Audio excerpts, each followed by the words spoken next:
नमस्कार दोस्तों, जीके संसार में आप सभी का फिर से स्वागत है। बिहार सिविल कोर्ट क्लर्क 2024 का जो पेपर हुआ है 22 दिसंबर 2024 को, उसके सेकेंड शिफ्ट में जितने भी कंप्यूटर के क्वेश्चंस पूछे गए हैं उन सभी क्वेश्चंस को यहाँ पे हम सॉल्यूशन के साथ देखने वाले हैं। तो चलिए बिना देर के सेशन को स्टार्ट करते हैं। तो यहाँ पे क्वेश्चन पूछा गया था कि जंक ईमेल को यह भी कहा जाता है। आप सब जानते हैं, आप सब जो अभी फ़ोन यूज करते हैं या पीसी यूज करते हैं उस सब में भी जीमेल को यूज करते हैं या फिर कोई भी ईमेल यूज करते हैं आप, तो उसमें क्या होता है, स्पैम ईमेल होता है। ठीक है, तो वो क्या किस में जाता है, जंक ईमेल में जाता है। तो जंक ईमेल को हम क्या कहते हैं, स्पैम भी कहते हैं। ठीक है, ऑप्शन ए करेक्ट आंसर होगा। स्पैम क्या है, एक गैर जरूरी ईमेल संदेशों को इंडिकेट करता है, संदर्भित करता है, जो बड़ी मात्रा यानी कि बल्क में भेजे जाते हैं। और इसका मेन मोटिव जो होता है, मेन उद्देश्य जो होता है वो आमतौर पर विज्ञापन, फिशिंग या मालवेयर को फैलाना होता है। वहीं स्पूफ की बात करें तो यह एक साइबर हमले की टेक्निक है, जो कि सेंडर होता है, प्रेषक जो होता है वो अपनी पहचान को छुपाता है और नकली तरीके से प्रस्तुत करता है। वहीं स्पूल यह एक क्या है, डेटा को अस्थायी रूप से स्टोर करने के लिए उपयोग किया जाने वाला सिस्टम है और इसको मेनली प्रिंटर जॉब्स के लिए यूज किया जाता है। उसके बाद एक क्वेश्चन पूछा गया था कि नेटवर्क या मोडेम में डेटा ट्रांसफर दर को मापा जाता है बिट्स प्रति मिनट, बिट्स प्रति सेकेंड, बैंडविड्थ या उपरोक्त में से कोई नहीं। तो इसका करेक्ट आंसर होगा ऑप्शन बी, बिट्स प्रति सेकेंड। नेटवर्क या मोडेम में जो डाटा ट्रांसफर होता है उस दर को, रेट को हम बिट्स प्रति सेकेंड में मापते हैं और इसे जनरली बीपीएस कहा जाता है, यानी कि बिट्स पर सेकेंड। वहीं बैंडविड्थ की बात करें तो यह क्या है, एक डेटा ट्रांसफर क्षमता को दर्शाता है, ना कि वास्तविक डेटा ट्रांसफर रेट को, दर को। ठीक है, एक क्वेश्चन आपसे पूछा गया था, एक वीडियो खाली स्थान के अनुक्रम से मिलकर बनता है। A video consist of a sequence of frames, signals, packets, slots. तो इसका करेक्ट आंसर जो होगा वो होगा फ्रेम्स, यानी कि ऑप्शन ए। फ्रेम्स क्या है, एक वीडियो का क्या है, प्रत्येक फ्रेम एक स्थिर छवि होती है। एक वीडियो का जो सभी फ्रेम होते हैं वो स्टिल इमेज होता है और जब इन फ्रेम्स को तेजी से चलाया जाता है तो इसमें गति आती है और गति का भ्रम उत्पन्न करता है और ये वीडियो का फॉर्म में आता है। अगर हम फ्रेम रेट की बात करें तो यह प्रति सेकेंड प्रदर्शित किए जाने वाले फ्रेम्स की संख्या है और इसे FPS यानी कि फ्रेम्स पर सेकेंड में मापा जाता है। उदाहरण अगर देखें तो 30 FPS, 60 FPS अगर आप सब वीडियो रिकॉर्ड करते हैं तो आप सब इसको जानते होंगे। ठीक है, उसके बाद अगला क्वेश्चन आया था कि निम्नलिखित में से कौन सा शब्द संसाधक सॉफ्टवेयर है। शब्द संसाधक सॉफ्टवेयर यानी कि वर्ड प्रोसेसर सॉफ्टवेयर है। ऑप्शंस थे आपके पास WordPerfect, Google Docs, MS Word और इनमें से सभी। तो नो डाउट आप सबने इजीली इसको किया होगा। सही आंसर इसका होगा ऑप्शन डी, इनमें से सभी, क्योंकि वर्ड परफेक्ट जो है ये भी क्या है, वर्ड प्रोसेसर सॉफ्टवेयर है जो कि पहले के समय में काफ़ी फेमस था। गूगल डॉक्स अभी भी काफ़ी फेमस है, आप सब जानते हैं, क्योंकि यह क्लाउड आधारित शब्द संसाधक है और ऑनलाइन दस्तावेज बनाने और संपादित करने की सुविधा भी देता है। वहीं MS वर्ड आप सब जानते हैं, इसको हम माइक्रोसॉफ्ट वर्ड कहते हैं। यह सबसे व्यापक रूप से उपयोग किया जाने वाला वर्ड प्रोसेसर सॉफ्टवेयर है और इसके कई हमें उन्नत सुविधाएं इसके लिए मिलती हैं। तो इसका सही आंसर यहाँ पर ऑप्शन डी है। एक क्वेश्चन पूछा गया था कि वह सॉफ्टवेयर जिसे किसी टास्क को पूरा करने के लिए प्रयोग किया जाता है, जैसे कि पत्र लिखना, कहलाता है। GUI software, utility software, system software और एप्लीकेशन सॉफ्टवेयर। तो यहाँ पे आपका सही आंसर होगा सिस्टम सॉफ्टवेयर। GUI सॉफ्टवेयर क्या है, ग्राफिकल यूजर इंटरफेस सॉफ्टवेयर। यह सॉफ्टवेयर का एक इंटरफेस है और एक प्रकार का सॉफ्टवेयर नहीं है। ठीक है, एक सॉफ्टवेयर का क्या है, इंटरफेस मात्र है। यूटिलिटी सॉफ्टवेयर की बात करें तो यह सिस्टम के रखरखाव और सुधार जैसे बैकअप, एंटीवायरस, इन सभी के लिए डिजाइन किया गया होता है। वहीं सिस्टम सॉफ्टवेयर की बात करें तो यह क्या है, एक हार्डवेयर और एप्लीकेशन सॉफ्टवेयर के बीच का इंटरफेस प्रदान करता है, जैसे कि ऑपरेटिंग सिस्टम, विंडोज, लाइनक्स। एक क्वेश्चन आपसे पूछा गया था, निम्न में से कौन सी कंप्यूटर की भाषा नहीं है, बेसिक, कोबाल, लोटस और फोर्ट्रन। तो यहाँ पे सही आंसर जो होगा होगा लोटस। लोटस क्या है, एक सॉफ्टवेयर एप्लीकेशन है, ना कि लैंग्वेज है। लोटस एक प्रकार का सॉफ्टवेयर पैकेज है जो मुख्य रूप से स्प्रेडशीट प्रोग्राम जैसे कि लोटस 1, 2 और 3 के रूप में जाना जाता है। वहीं फोर्ट्रन की बात करें तो फॉर्मूला ट्रांसलेशन, यह वैज्ञानिक और इंजीनियरिंग गणनाओं के लिए डिजाइन की गई पहली उच्च स्तरीय प्रोग्रामिंग लैंग्वेज है यानी भाषा है। एक क्वेश्चन पूछा गया था कि निम्नलिखित में से कौन सा एक वेब ब्राउजर नहीं है? याहू, ओपेरा, क्रोम और मोजिला फायरफॉक्स। देखिए यहाँ पर लोगों को कन्फ्यूजन हुई होगी क्योंकि यहाँ पे सभी जो हैं आपको ब्राउजर के तौर पे आप सब जानते हैं, लेकिन यहाँ पे थोड़ी सी स्लाइटली डिफरेंस है। तो चलिए जानते हैं।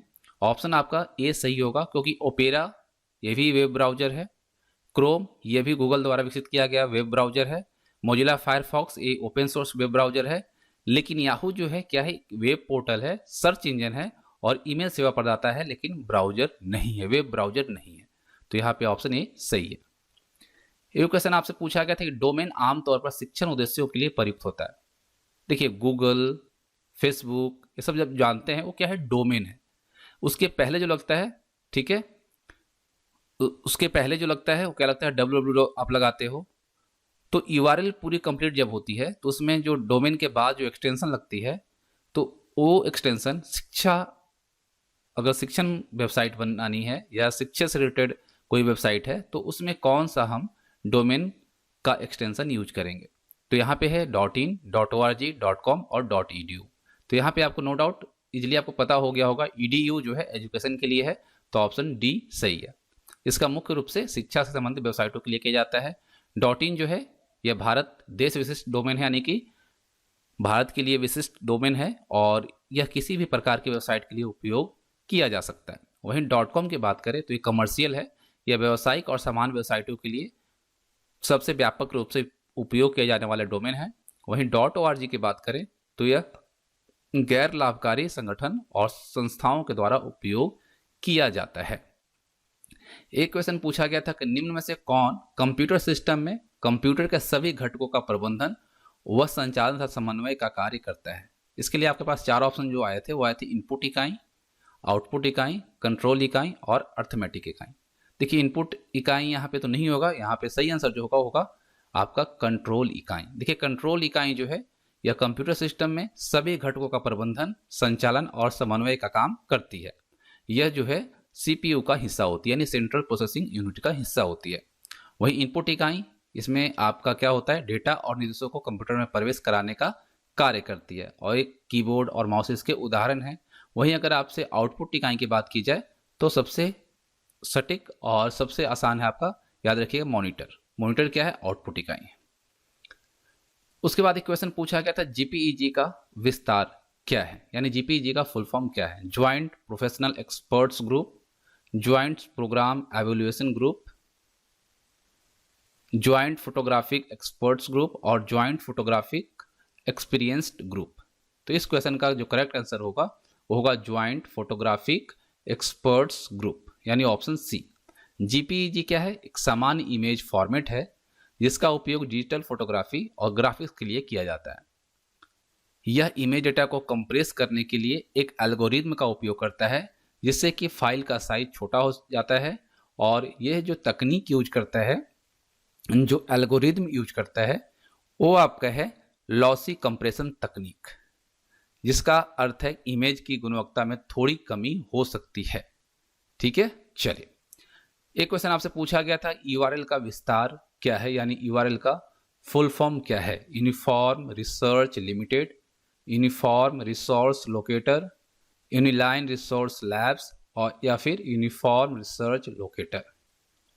तो यहाँ पे सही आंसर जो होगा ऑप्शन बी होगा, यूनिफॉर्म रिसोर्स लोकेटर। URL एक वेब पता है, यानी वेब एड्रेस है जो कि इंटरनेट पर किसी संसाधन या वेबसाइट की स्थिति को पहचानने के लिए प्रयोग किया जाता है। URL में प्रोटोकॉल होते हैं जैसे कि HTTPS, HTTP, डोमेन नाम जैसे कि फेसबुक, गूगल, ये सभी जो क्या है डोमेन है, और इसमें पाथ भी होता है जिसे हम हिंदी में पथ कहते हैं। ठीक है, चलिए अगला क्वेश्चन आपसे पूछा गया था कि स्प्रेडशीट फाइलें सामान्यतः खाली स्थान विस्तार के साथ भंडारित होते हैं। स्प्रेडशीट जो होते हैं वह जो स्टोर किए जाते हैं, सेव जो किए जाते हैं, वह कौन से एक्सटेंशन के साथ किए जाते हैं। .doc, .xcl, .xls या फिर .xlsx। तो इसका सही आंसर जो होगा ऑप्शन डी, XLSX। ये जो है माइक्रोसॉफ्ट एक्सेल अगर आप सब यूज करते हैं तो अगर कोई भी आप डेटा को सेव करते होंगे तो आपका स्प्रेडशीट जो यूज करते हैं तो इसी एक्सटेंशन के साथ क्या होता है, स्टोर होता है, सेव होता है। ये आधुनिक स्प्रेडशीट फाइल फॉर्मेट है। इसे आप एक्सेल 2007 और उसके बाद के संस्करण में ही उपयोग कर सकते हैं और यह XML आधारित होता है। XLS जो है ये आपका एक्सेल 97 से 2003 के संस्करण के लिए पुराना फाइल फॉर्मेट है। वहीं .doc यानी डॉक जो है ये माइक्रोसॉफ्ट वर्ड द्वारा उपयोग किया जाने वाला फाइल फॉर्मेट है।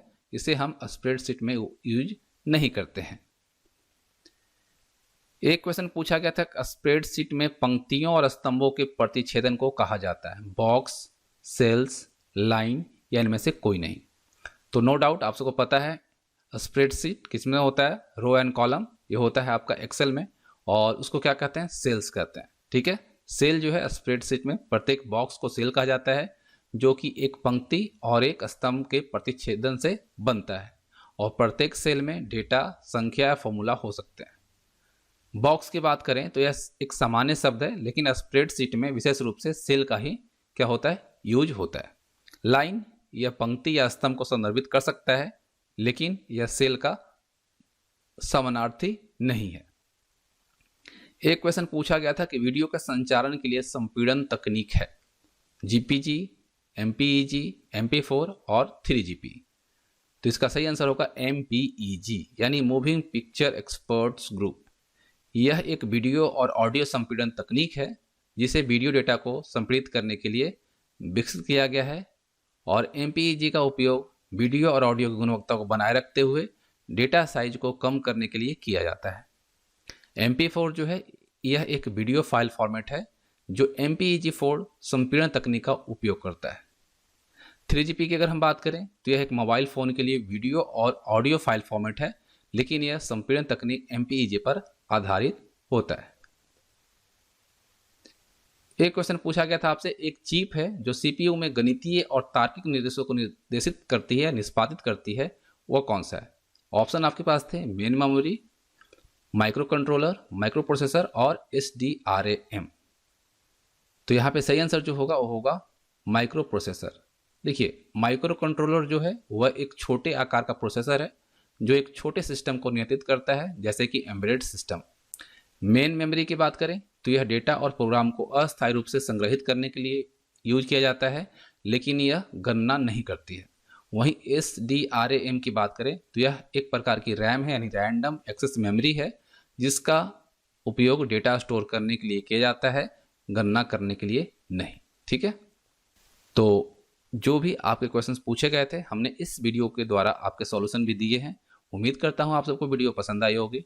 तो वीडियो को लाइक और अपने दोस्तों के साथ शेयर जरूर कीजिएगा और अगर कोई सुझाव हो तो बेझिझक कमेंट बॉक्स में जरूर बताइएगा। धन्यवाद।